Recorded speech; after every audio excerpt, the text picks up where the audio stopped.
Hello guys, welcome back to today's live interview. I'm here with Jason Graystone, who's entrepreneur, investor, speaker, and co-founder of Tier 1 Trading. Today, we're talking about income. We're going to be talking about how you can focus on income to generate it, scale it, and keep it. We're going to be going into Jason's system for developing his income over time and maintaining communities and using communities to really develop online products and services. We're also going to go into detail about churn rates and how to keep members for longer. Jason, how are you, mate? I'm very well, thanks. It's been a long time since we've spoke. For anyone just joining in, Jason can't get enough of the show, so he kept texting me asking me to come back on. And I finally let him back on. It's been about a week.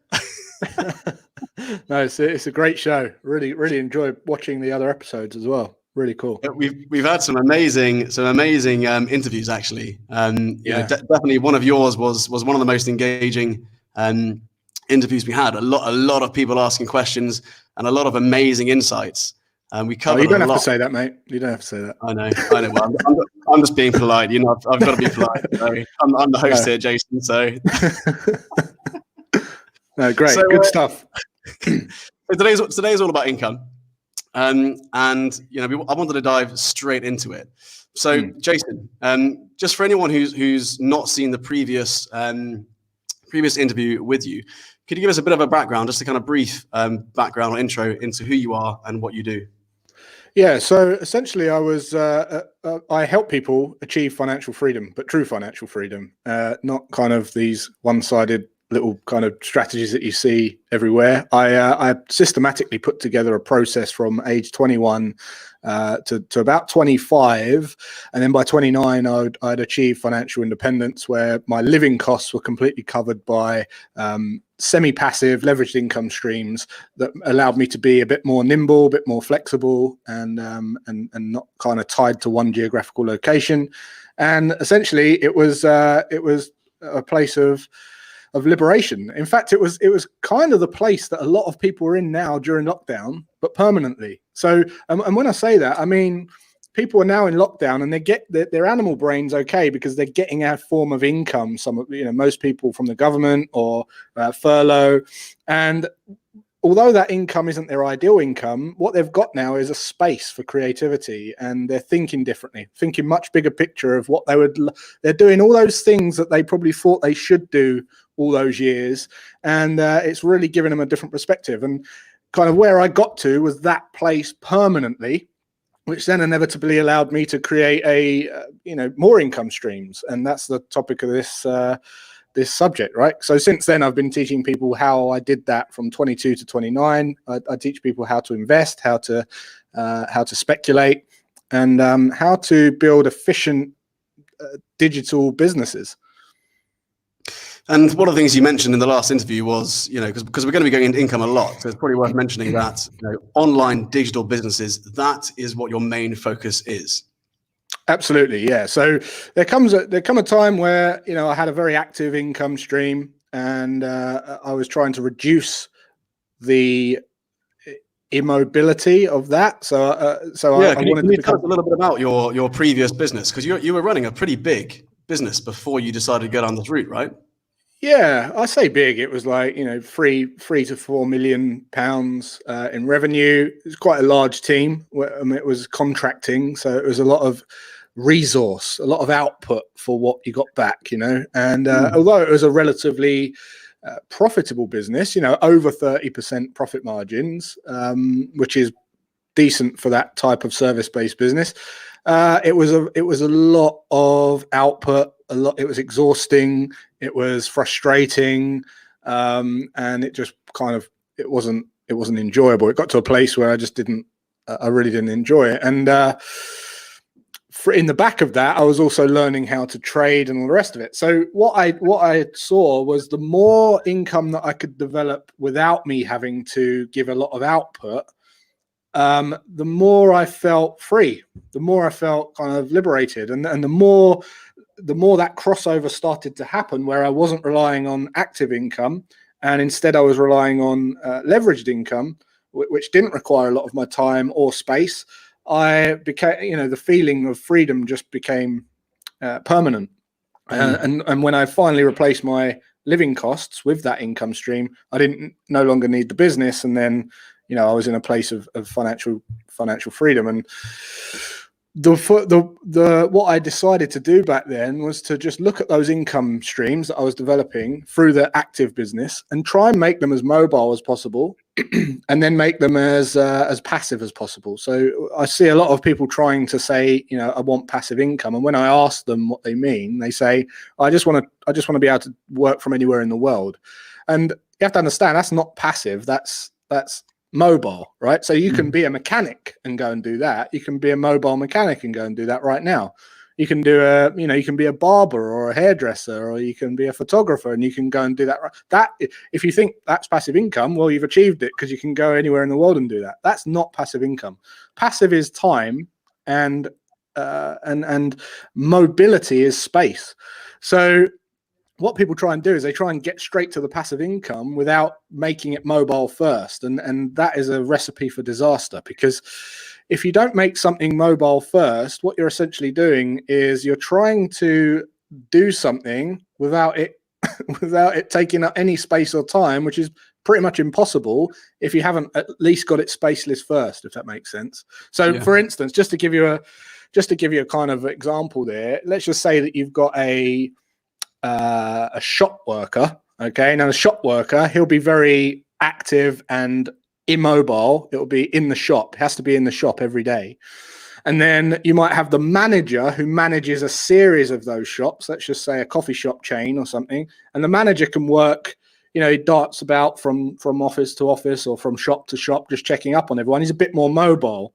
And then what that manager can do is then make that, the person above him could just be the business, the owner of the whole thing, and they don't have to be anywhere. It's completely mobile. They can just check in on the phone. They don't have to go to a shop. They don't have to sell coffee. They don't have to, they could do a Zoom meeting or what have you, and they're completely mobile. But that's not passive, because it still requires their time. They still have to sit in on a call and sit in on a meeting, and it still requires their time. What people really want is the time bit. Now, if you haven't made that passive and worked your way up to that, that mobile piece, there's nothing to make passive. So once you're there, then you can start going, well, how can I then automate all this? How can I automate as much of this as possible and reduce the time it takes me and my commitment to this actual role to get passive? And I kind of see everything that I do in business as like Tetris, where you've got this kind of Tetris box, and that's my life and my time. And then as the blocks come in and just kind of clunk anywhere, it's my job to kind of effectively and efficiently push them to the corner so that they're taking up minimal time, so I can drop in the next one, and then I can kind of pack them in and pack them in and pack them in. And if you can get all these systems working without taking up too much of your time, you're gonna live a very prosperous life.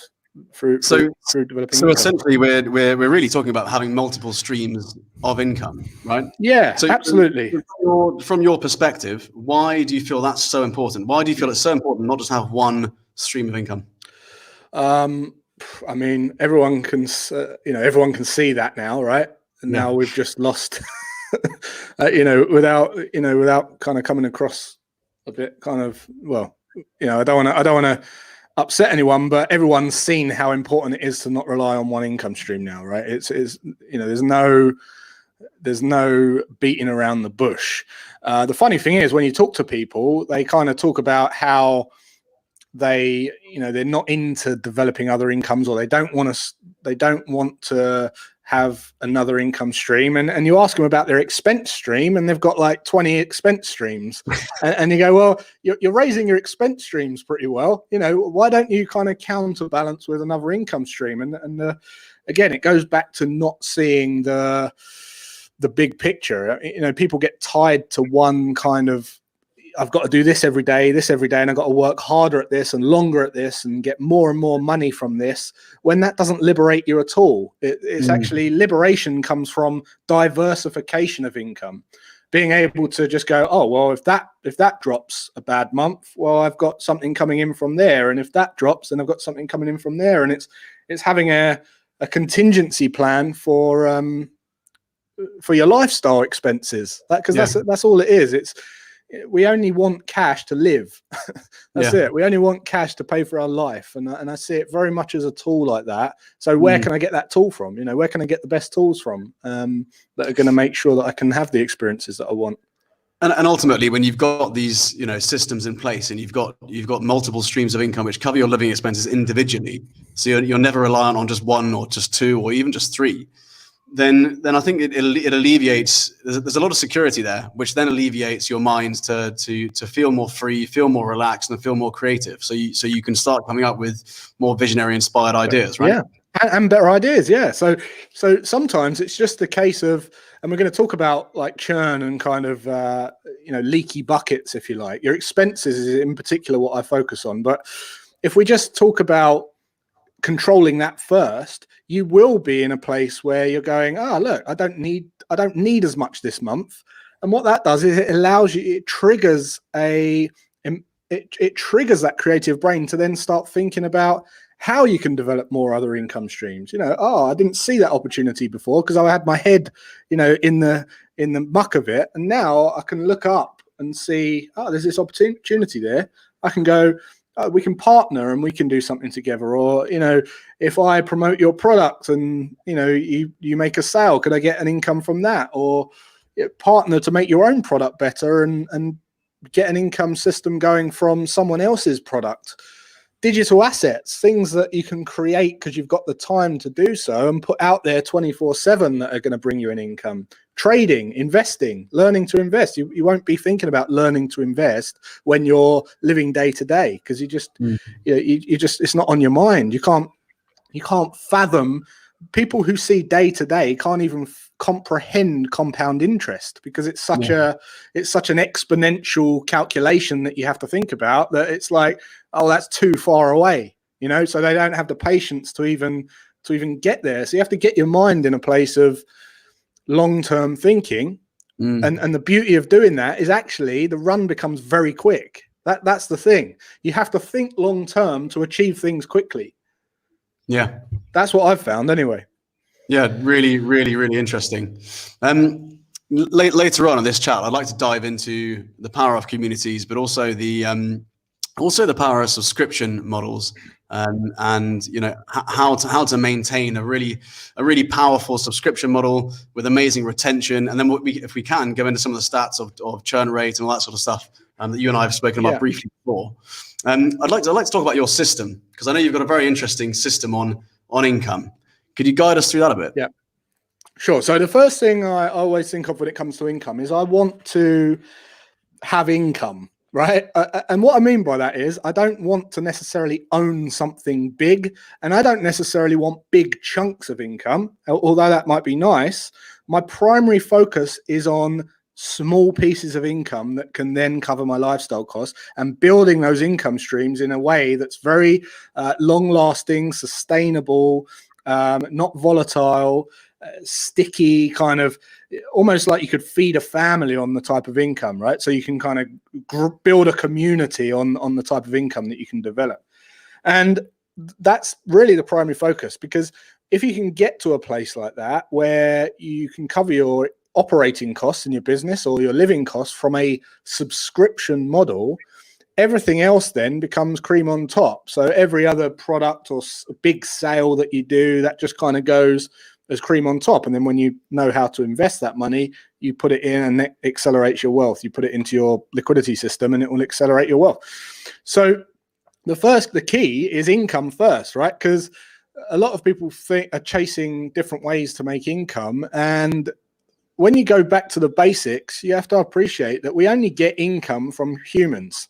That's it, right? So, and that, I know that sounds obvious, but humans are the only creature that believe in money. So think about that. And the only way to get money is from another human. And there's two ways to get it, right? You either get it from serving them, or you get it from beating them at a skill, like a boxing or a football or poker or trading, right? Where you've used the skill that you've developed to beat the market, beat the competitors. So when you realize that there's really only two ways to get money out of the game, you realize that actually there's as much of it there as you're willing to take. So the key, the focus then comes on, well, how can I get as much of it as I want to take? And really it boils down to 4 things. So the 4 things that I focus on is, first of all, value. So the difference that you can make to someone, okay? And this could be referenced, it could be measured by them. It could be measured, by competition. It could be measured by their own perceptions. And if you've got a way of gauging that, and you can say, look, if I was to do this for you, how much of a difference would it make to your life? Very simple question. And if you said, oh, it'd make like a 1% difference to my life, or a 2% difference to my life, great, right? You've got a starting point, a metric. I do everything in measurables, right? So I'm like, okay, tell me what it would be. 1%, great. We've got something to work on that we can potentially improve. If it's competition, well, they do this for me, or they do that for me, or they give me this or that, and I get this return or that return, and so on. And you've got measurables there. They are there, and they might be hidden, but if you dig deep, you'll find them, and you'll find a way to stamp how much value, perceived value, you're giving to someone. So the first focus is value, and I literally over deliver of all my value. Like, all my content will just be, literally teaching everyone everything I know for free. Okay, so the first thing goes into that, right? Just to jump in here, I've seen this kind of unfold. And if there's any Tears of Freedom members watching this today, I think that's one of the typical comments that come up, right? Well, it's almost like he's given everything, and I know a lot of people are a bit conscious about how much they give. They want to kind of protect or keep a little bit, but it almost seems like you give a lot more in that sense. And that's kind of your business model. What's the balance? How do you find the balance between over giving? So it depends where you are in the whole ecosystem of business. If you're just starting out, the best thing to do is to give the kind of the why and the what, but not the how. So like, this is why you need to do something. This is what you need to do, and give value in that way, but don't give them the, this is exactly how you do it. But as I've gone up the kind of, as I've moved up in the scale of, I'm now in a place where I kind of create a business for an income stream, but the first priority is just to give value. And I know that if they get enough value, they'll share the business. So I go for lower cost and high volume, by giving ultimate value. So where I'm at now is I will literally teach someone everything over broken down bits of media. So it's quite hard to piece together. And what I do now is I focus on literally teaching people exactly how to do everything, right? But I have a done for you service as well. So now I've kind of moved up. Yeah. So for instance, I mean, your newsletter, you were writing a newsletter. Was it weekly or daily? I still do. Yeah, it's about 4,000 or 5,000 words a week. Sundays. A week. But before you launched your online subscription model, you were doing, it was more frequently than a week, wasn't it? Or was it still a week? No, it's always been a Sunday. Yeah, always been a week.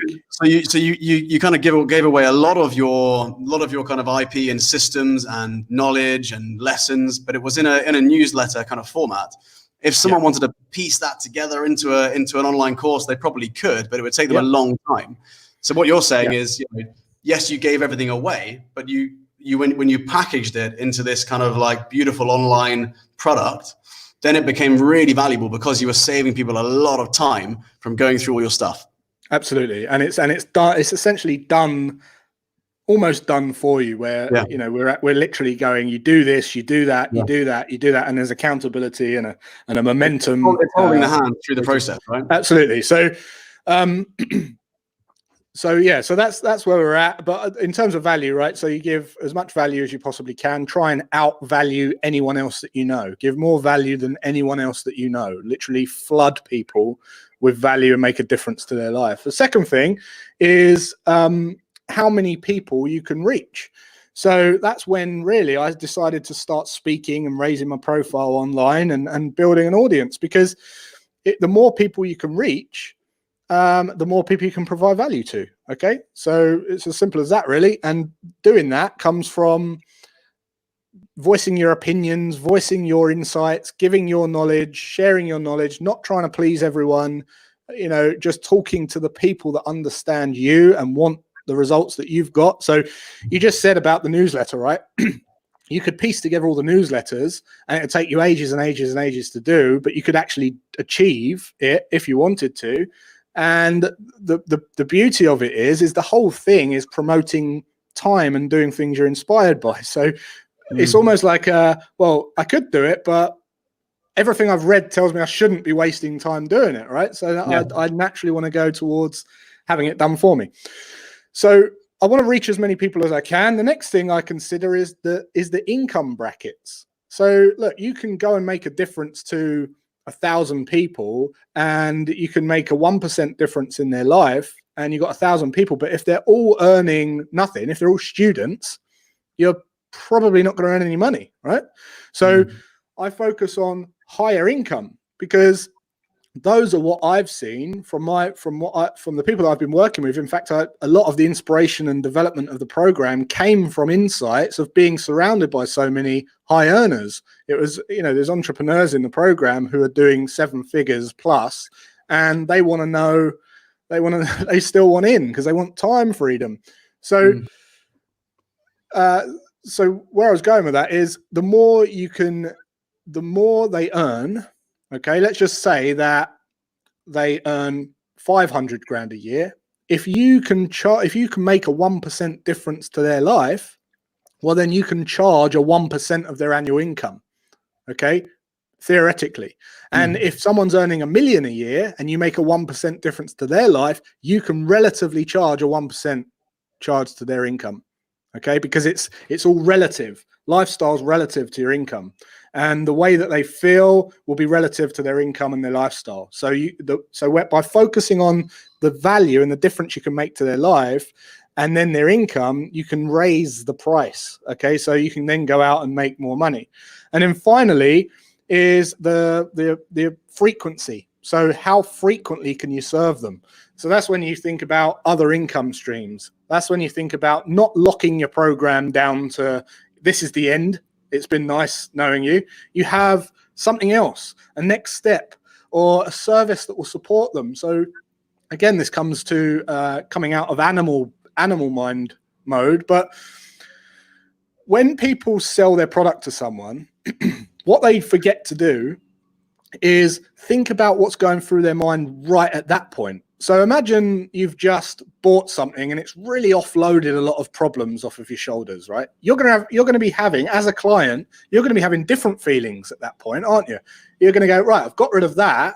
Now I've got the worry that it might not go how I want it, and I've delegated it, but I'm not sure if it's going to be to my standards. And so attack them more with value. Go, right, okay, what is that person thinking now? What are their fears and pains and problems? And how can I go, I'm gonna create a backup for that. I'm gonna give them a little service that will help them with that. Or I mean, problems don't go away. They just change, right? And so absolutely, they just change shape. They're just evolving. No, and even when you've sold them your product, what do they need next? What do they need when they get the result that your product's going to give them? And thinking about that, or is there a partnership that you can do that will supplement your product, that will give more value to them, change their lives even more? You can charge them more, and it's non-competitive to your industry or product. So just to kind of summarize that, it's really the difference you can make in terms of value, the reach. The amount of people that you can reach, the income that they earn, and the frequency that you can serve them. And if you multiply all those together, it's not a fixed science, but if you just work on those 4 things, reach times difference times income times frequency will, if you divide that by 1,200, you'll get your monthly income. And it's as simple as that. Wow. I love that. That's so, it sounds so simple, doesn't it? It does, yeah.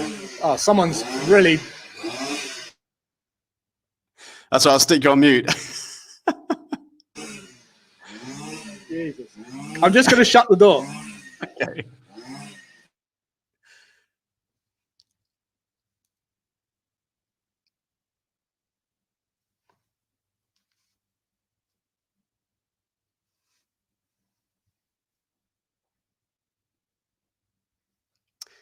It's this biker gang that Jason's joined. They're called the It's Wild actually Hogs, someone. and they won't leave him alone. someone It's trimming a the grass. gardener. It's a gardener. Yeah. Does he not know you're going live? I know. It was me. I've got bifold doors and I had them open. Silly me. So yeah, I mean, brilliant insights onto that system, and it brings a bit of light onto some of the sort of many questions a lot of people would have, and what I really love about that is that kind of focus on over delivering value, but also researching your audience and knowing exactly who you want to serve and why you want to serve them, right? Yeah, no, that's it. That's exactly it, man. And if you just focus on those metrics, you can see it doesn't become as overwhelming, because people in business that I see a lot kind of, I don't know what to do next. Well, it's really those four things. It's how value is going to be how much difference you're actually changing someone's life. How many followers have you got? How many followers have you got, and how much value you're giving to those followers? How much knowing your customer, knowing your audience, what's the demographic? How old are they, and what's their income bracket? I want to focus on higher income earners? Do I want to start tailoring my message to higher income earners and just change that bit of it? Or frequency. So like, how many products have you got? How frequently can you serve them? Can you develop a monthly subscription model as well as a program? Can you package something together and stack up some value in another supplementary service that you can give them? What are the next steps? So it's really those four things. And if you just work on those four things, your income will increase. It can't not. It's impossible. Yeah, definitely. Really, really, really interesting. A lot of our followers here listening in today will be looking to pivot online. A lot of our members are actually signing up with us at FTEN X Academy, where we're actually building online courses for them to help them pivot rapidly online to get from a physical business to an online business. We've got some really exciting small businesses that we're helping at the moment, and I'm really excited to see these guys launch their new online businesses and evolve. One of the things I keep talking about is the power of community, and I try and bring this up every live if I can, because it's just so important. I really feel like we're stepping into this kind of new world of connecting with people and connecting with our customers and members, and people want transparency. People want authenticity. People don't want to, do business with someone and not know, who the owner is. And they kind of want to see who the owner is. Are they living a life with congruency, and, are they showing up? Do you know what I mean? And I think there's a lot of power in being that leader of a business for your community. Tell us a bit about community and why I know you're so fascinated about it as well. Yeah. So the three biggest values in my company are transparency, contribution, and growth, and they're all based around building a community. So as you know, like in my Tears of Freedom Facebook group, the people that get the most out of it are the ones that lay their cards on the table from the outset. There's a level of vulnerability where they come in and they realize that actually I'm on a level playing field here. Everyone's here for the same reason. It really kind of grounds the whole community at one level. And the ones that do that are the ones that almost become a story that people want to follow. So it's like I want to follow that guy's journey, because I remember him laying on the cards on the table, or she laid her cards on the table and she was in this position. I want to follow that person. They almost become like a character in a soap opera or a film, and it's like that, right? So then the contribution aspect is encouraging people to share, encouraging people to engage, provide high value replies to comments, share insights, give everything provide more value than anyone you know. And then finally, it's growth. And growth, like I see that becoming inevitable if you just do those first two things. And the way that I develop online communities is by having growth as the goal, but not just from the client point of view, but from the business point of view. So I want the community to become part of the business as little brands in themselves, right? So I want the stars of the show to be brands within the business.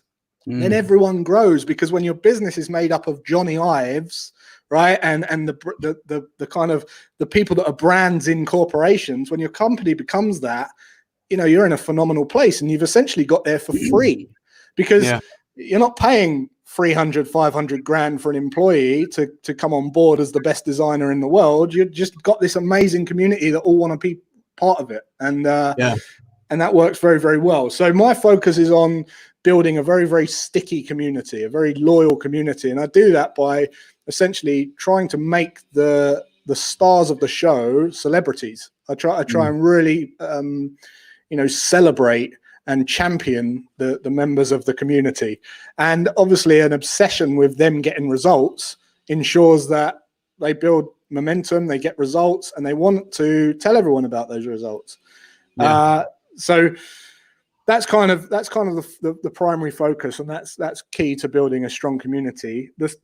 And then from a business standpoint is, this is where we want to get that community and develop that consistent income that we're talking about.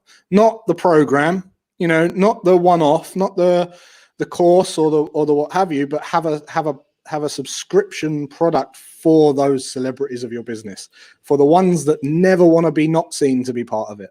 Right. So and the thing I always ask myself is, how can I get the next thing for free, for fair exchange? Like, how can I not pay to have the best clients? How can I not pay for acquisitions and ads and leads and clicks and all that kind of stuff?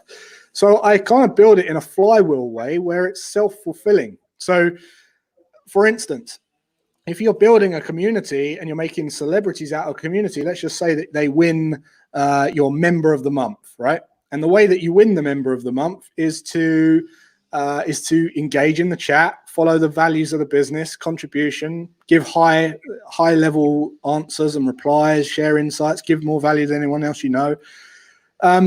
Those are the people we're going to want to stick around. So by encouraging them to do that and then giving them a certificate and saying, you're member of the month, now here is 300, 400 pounds of credit to the business that you can use towards your membership, then essentially you're keeping them at no cost, but you're keeping the best ones at no cost, because the ones that win are the ones that have shared the most value, and they're going to be the ones you want to stay the longest. Another reason I focus on that is because it's much cheaper to keep clients than it is to get new clients, right? So there's something. This is interesting. This is where we go into churn rate, really, isn't it? Yeah, right. So there's something called churn, and the study of churn is very comprehensive, and you can study books and articles, and you can study for weeks on churn rate. And there's many. If you're listening to this live, because, ladies and gentlemen, Jason's gonna run through it all.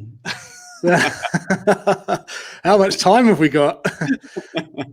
There's many ways to calculate churn rate, right? And there's no kind of universal way, but the way I like to explain it is, imagine if any of you have watched my income bucket analogy. If the income's coming in the top, so let's just say you're filling up a bucket with clients, right? Every month you will have a leak in your bucket. There will be a certain amount of people that drip out of that bucket. It's almost like your lifestyle expenses. Okay, so they're going and you don't know where they're going, but they're gone, and they're probably gone forever. So if you're going to drip out clients each month, it means you need a stream constantly coming in the top.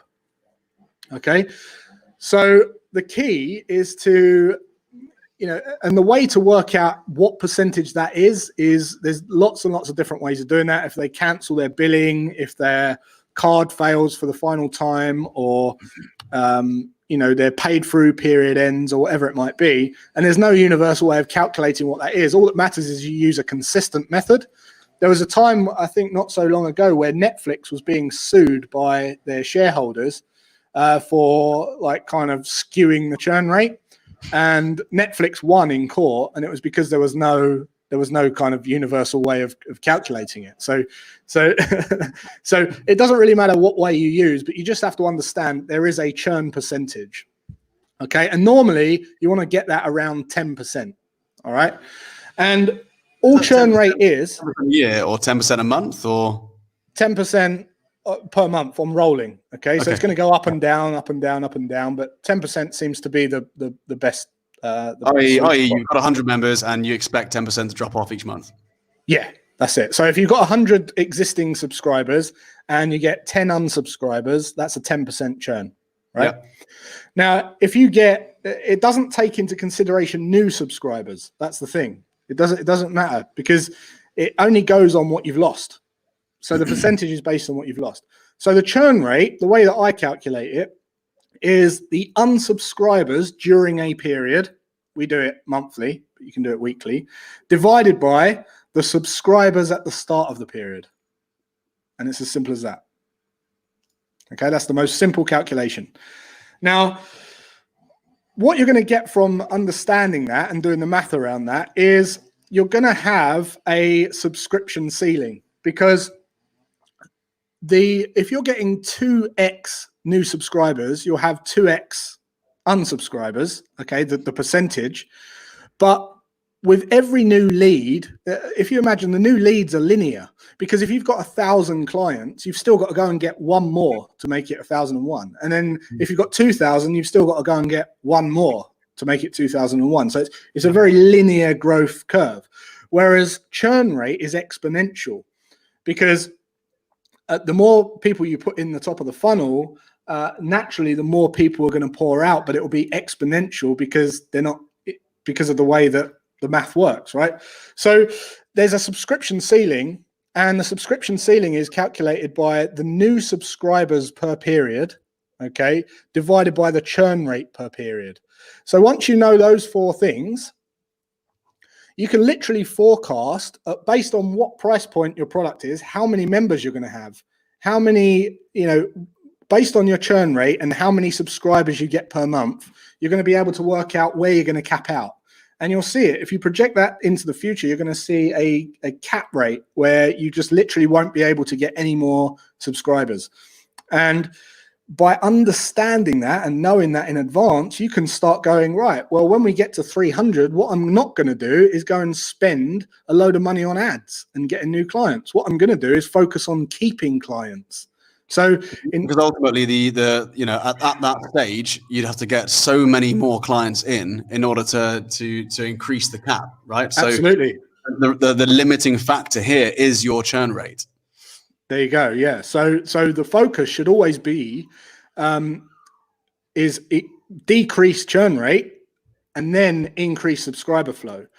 So just to put that into perspective, if you had if you had 30 new subscribers a month and you had a subscription ceiling of 300, okay, you would cap out at, let's just say, 300 members, right? That's your subscription ceiling.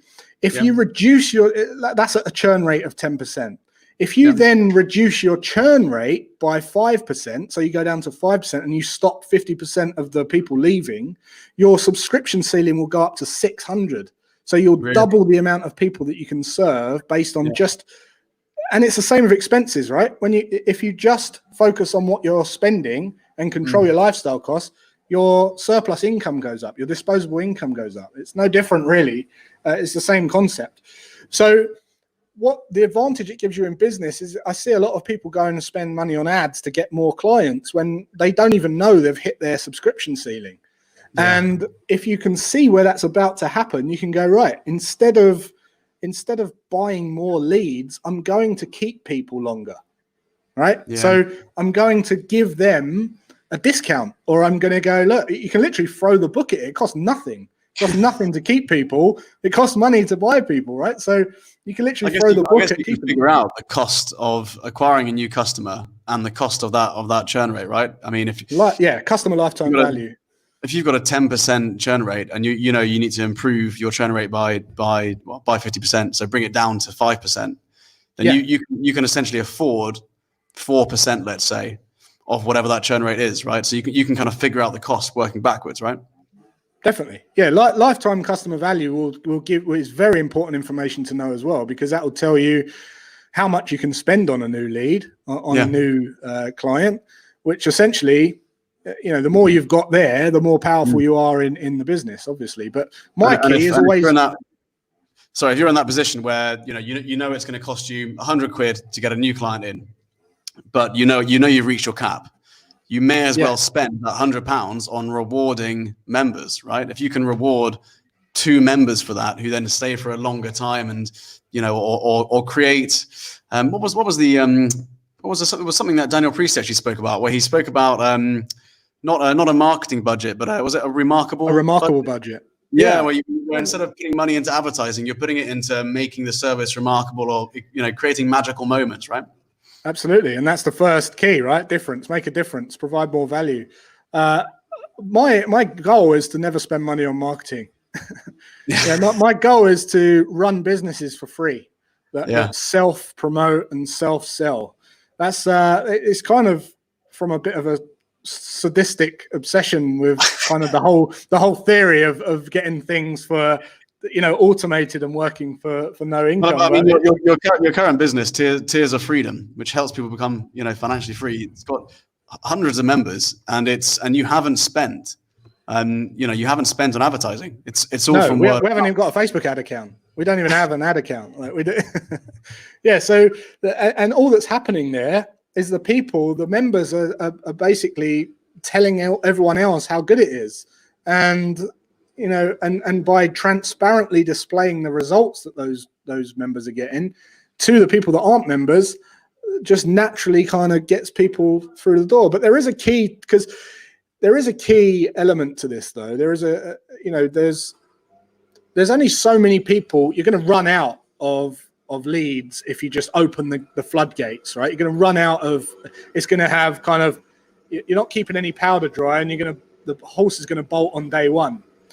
So what we do, as well as remarkable value and flywheel, kind of all that kind of stuff, we make sure that the funnel is oversubscribed all the way down. So this is a principle that I've learned with Daniel Priestley one-on-one, but it's a philosophy and a principle whereby you only have limited capacity at any one time. So for instance, our Facebook group, whereas most people would go and invite their friends and family and everyone who's anyone into a group, we don't do that.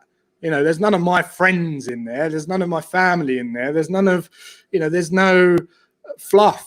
People who don't need to be there. There's people that don't need the product. There's none of them in there. And we keep a ratio of, so it's a closed group, and we keep a ratio of people on the waiting list to people in the group as well. So currently there's 562 people on the waiting list for the Facebook group, and the Facebook group's free. Okay. So technically anyone can get into the Facebook group, but there's a big waiting list. Then out of the 700 people that are in the Facebook group, we will offer the business to 20, 30 people maximum. Right. And by doing that, it's just effortless, because you've got the members getting loads and loads of value and life-changing results, feeding back into the group and saying, I've had this amazing result. The people who are coming in the door going, where have I just landed? This is amazing. Like all this value in this free group, right? I want in. When is it? Oh, well, it's coming up, but there's only 20 spaces. And you don't do it as a kind of sleazy, slimy back of the room sale, but it's a very intelligent business model that self-fulfills, and you don't have to do anything. You don't have to market it. Like we don't even have a website. That no one can find what the product is. This is the beauty of it. You cannot find an information page or a brochure or a website or anything. It's like a secret club. Yeah. But it's not secret. We're talking about it right now, but just don't tell anyone. It exists, but does it?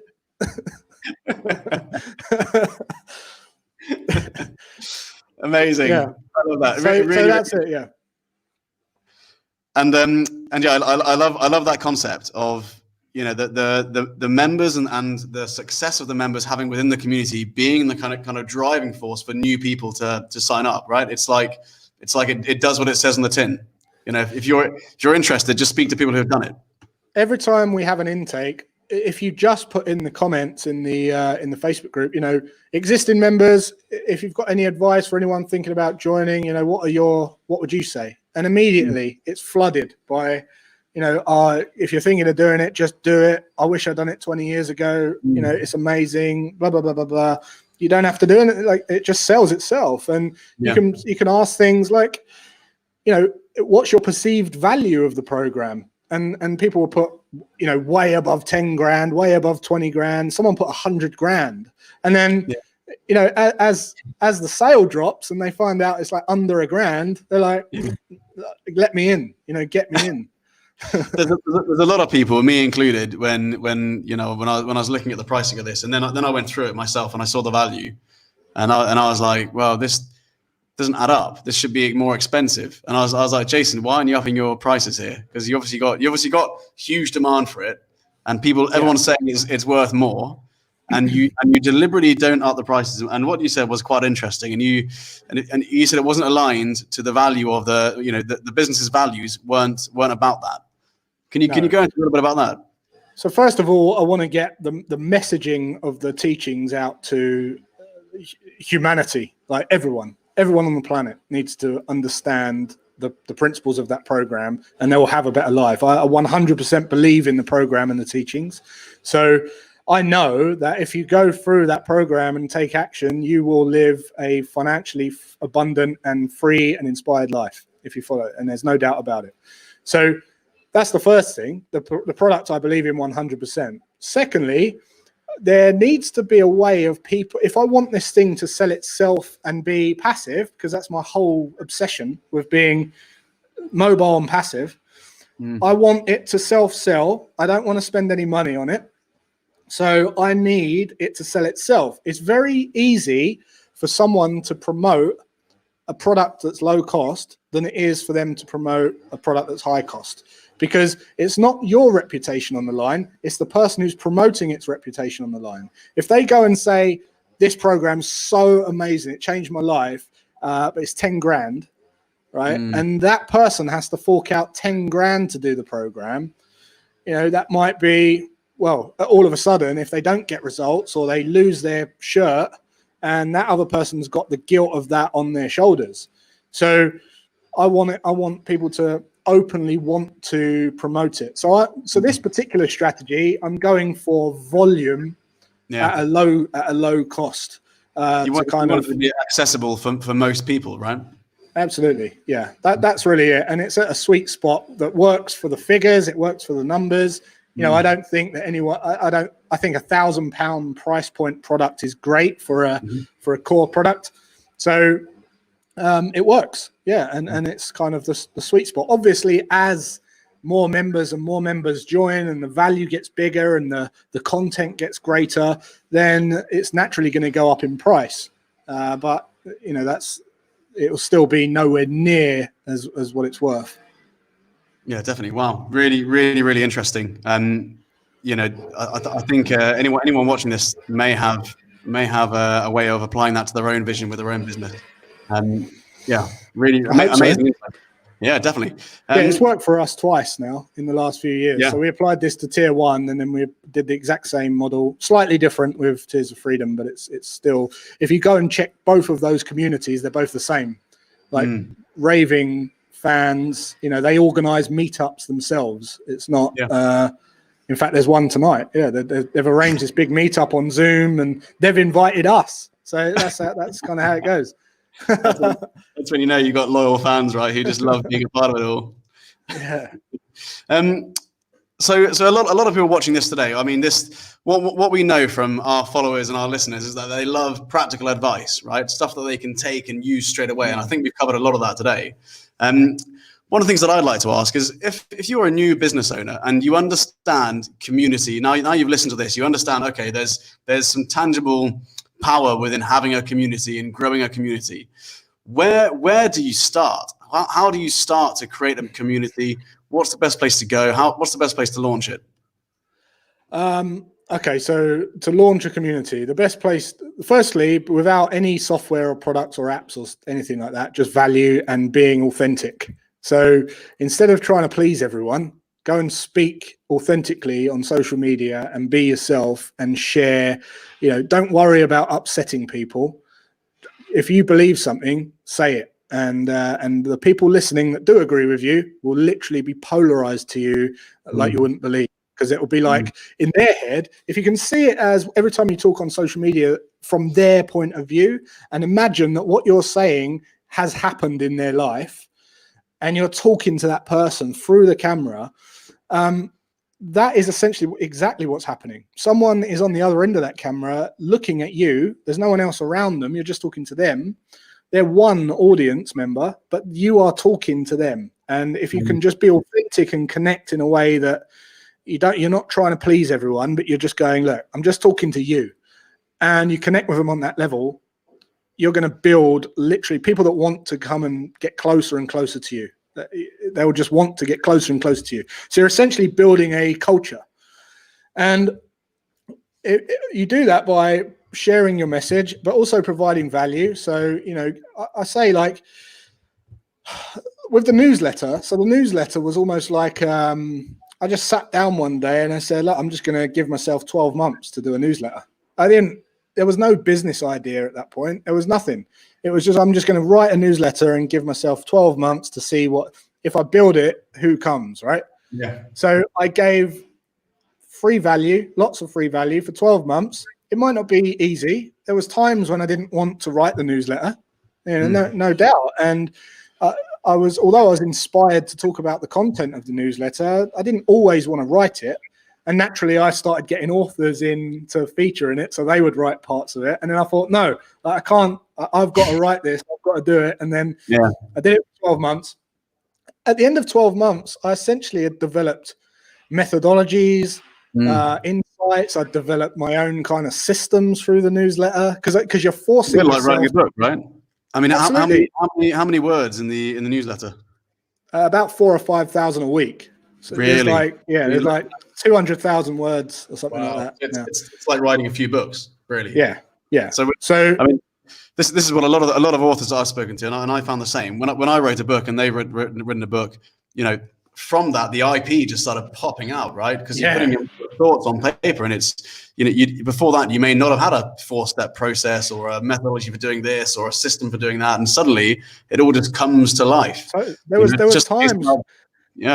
There was times when I'd write a newsletter and I'd think, it's going to take me a couple of hours. I would end up stopping writing it, going down the coffee shop with some pads and pens and drawing out a system of what I'd just described so that I could explain it in a better way. Right. And then it's like, now I've got my IP. Now I've got this system. Yeah. Right? And it's like you find yourself kind of self-inspiring. Incredible. and guess what that does? It polarizes people even more because they're believing your system. It's like a thing now. It's not your thoughts or opinions. It's literally a thing on paper that they can study and they can research and they can apply to their life. So, I did that, and then naturally developed your newsletter. Sorry, with your newsletter, then. I mean, how did you? I'm guessing you started off with some sort of audience, or how did you actually get it off the ground in the first instance? Yeah, so I started just talking on Instagram. I did some YouTube videos, just talking on Instagram stories and sharing posts. Was the newsletter? The newsletter came out of something from people saying, "Do you have a blog? Do you have do you have anything else?" And I just said, "Yeah, I'll do a newsletter." And I started the newsletter, and then the podcast came out of the newsletter. So it was like, okay.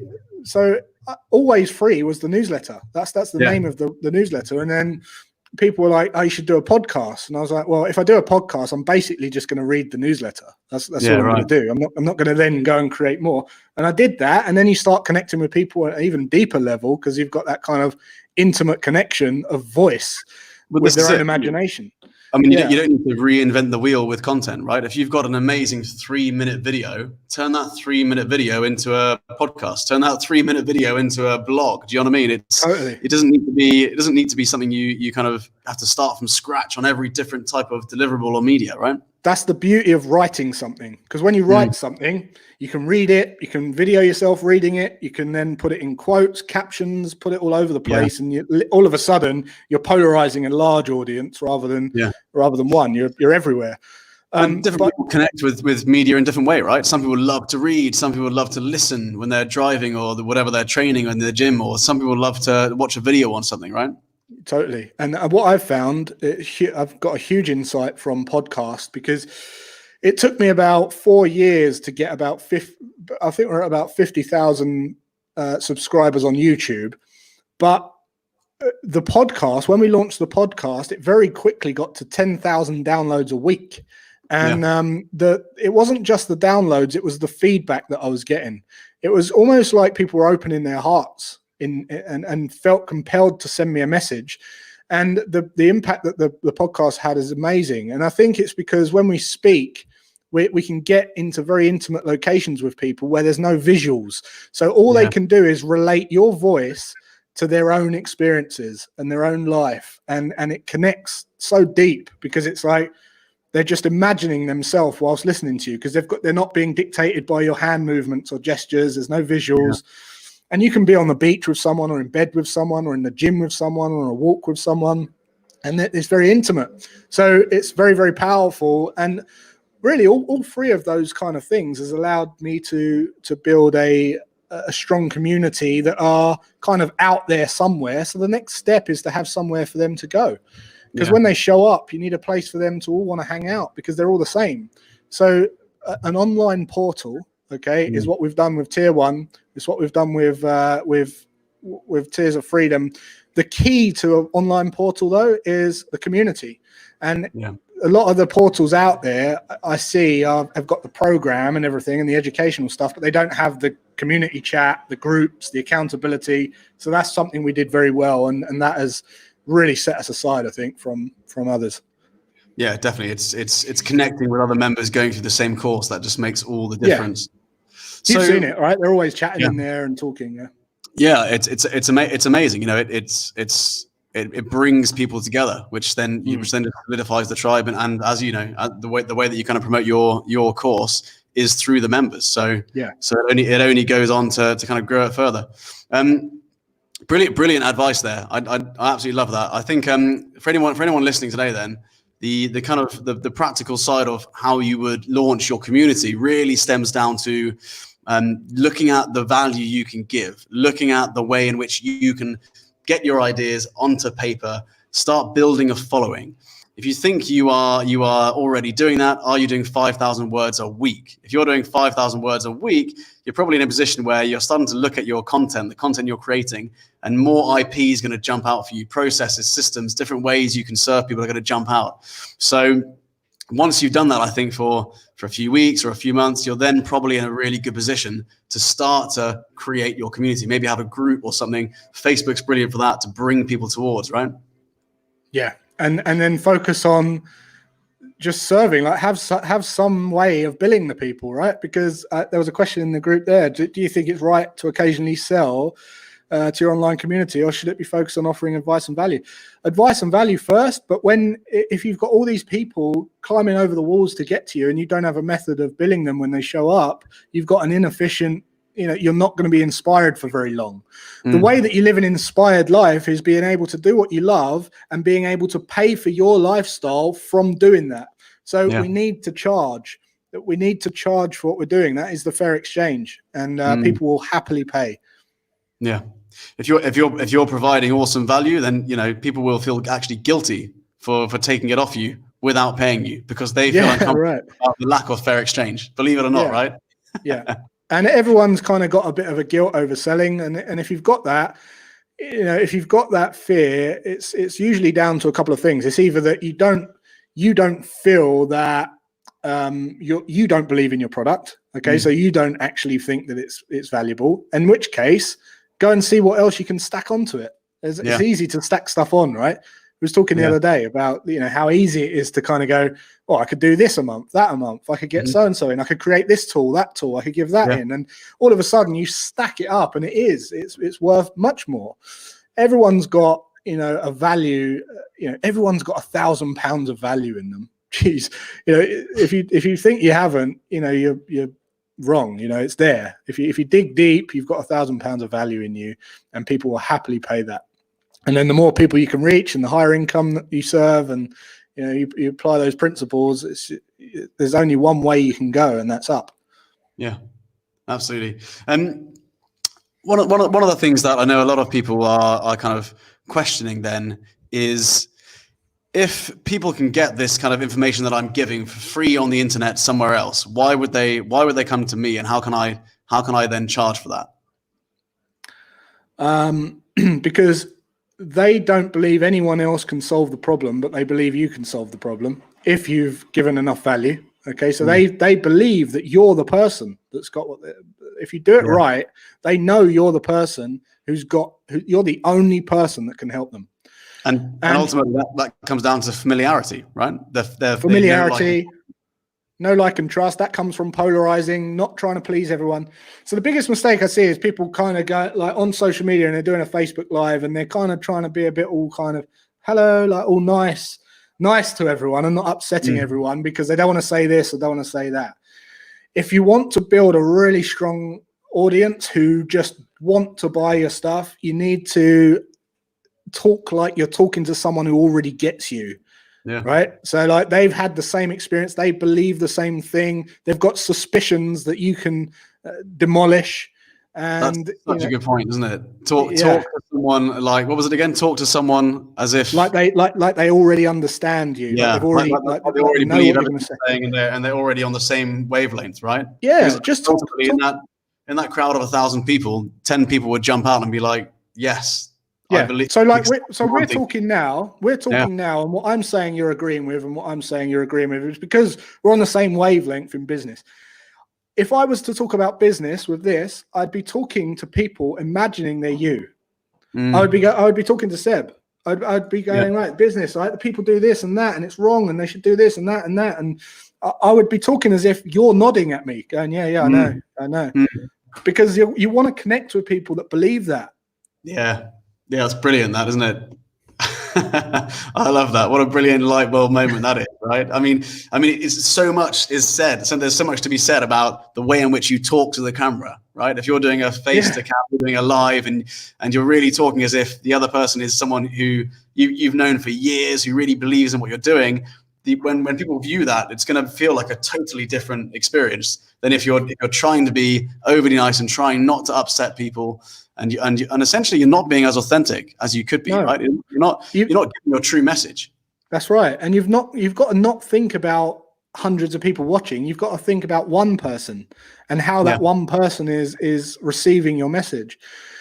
And if you can just go like, I know what this person wants. Yeah. I know what they need, but they don't know what they need. They know what they want, but they don't know what they need. So I'm going to capture them by showing them what they want. So they're going to agree with me. And then I'm going to take them on a few little insights onto what they might be missing. So you kind of capture them where they're at and then talk about what they need. I see a lot of people telling everyone what they need all the time. And it's just like the barriers go up. It's like, you don't get me. You can't tell me to be positive all the time. You know, you don't understand that. You don't understand me. Like, you can't just say, be positive, be motivated. Well, you don't know what's going on in my life. Yeah. You know, it doesn't really connect as well. No, completely. So assuming you're in this position where you got no problem being, straight to the point, telling it how it is to your camera when you're doing your lives or your videos, and you're being your true authentic self, and 1 out of 10 people absolutely love it. Maybe you're being very opinionated, but at least you're giving your kind of raw, honest truth out there, right? You're going to collect more haters and more trolls than if you were trying to be the nice guy, right? How do you deal with that? How do you deal with trolls, haters, people who just write horrible stuff on your videos because you've been honest? Yeah, right. So I expect, no more than 50% of the people to agree with what I'm saying. But I also appreciate that, you can't, the only way that you can be hurt, the thing with opinions is people can only decide to be offended, right?